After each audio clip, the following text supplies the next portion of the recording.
Hi there, I'm Laura Mears. I'm used to be a teacher and now I run my own business, which is coaching. So looking at personality types and helping teams to create dynamics where they can work more productively, efficiently, relationally, and all that kind of thing. So it's mentoring type stuff. And I am a mum to two little boys. So that's what I do.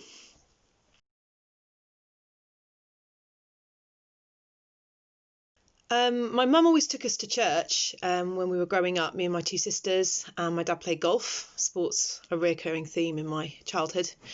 And the church was pretty quiet. There weren't many kids there. We did it as a sort of Sunday ritual. But my mum also prayed every night and certainly showed us what being a Christian was like in terms of her morals. And as we got a bit older, we had a youth group, and through the youth group, we met some amazing people who really seemed to have faith that sort of changed their lives. And one of those people was a church army captain called Dave, and he basically talked about the way that he was converted to be a Christian and the way that it completely transformed his temper from being a really bad-tempered guy to being a guy who had the patience that he needed to be effective in his work and also in his relationships. And I felt really inspired by that, having quite a temper myself as a child.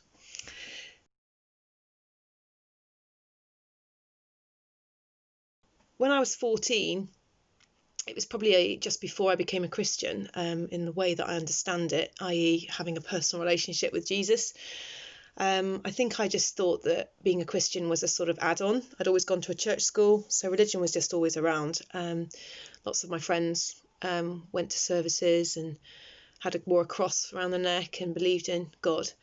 But I think I just assumed at 14 I would just be exactly the same as all my buddies. I was doing a lot of sport, netball, basketball, athletics, hockey, you name it, I did it at school. And then my dad was a PE teacher and a basketball coach, so we spent most of the weekend trailing around the country, going to basketball matches. We were cheerleaders, parties and social gatherings.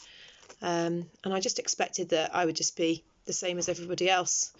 But being a Christian, sort of at 15, inviting Jesus into my heart, recognising I was dearly loved, just had such a massive impact on me.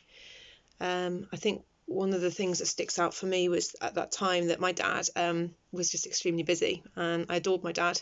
He was never really at home. He'd come home from a match at 5 o'clock, eat some food and go back out again at 7 for training. So didn't really see a lot of him and didn't necessarily feel as though he was in my world. I was in his a lot, but he wasn't really in mine. But becoming a Christian made me realise that God, my father, had time for me. And it was just the most unbelievable thing, to feel that I was wanted. And I remember, countless times getting home from school and dumping my bag, grabbing a snack and just wanting to get up into my room with my youth Bible, just to have some time with Jesus and to just experience that sense of being valued, loved, wanted. I could pour out my heart to him and receive all the strength I needed for the next day, the evening, whatever it was. So, and that's never left me, actually. That was quite a long time ago now. But it's still my absolute privilege and joy to pour out my heart to my father and to experience his attention.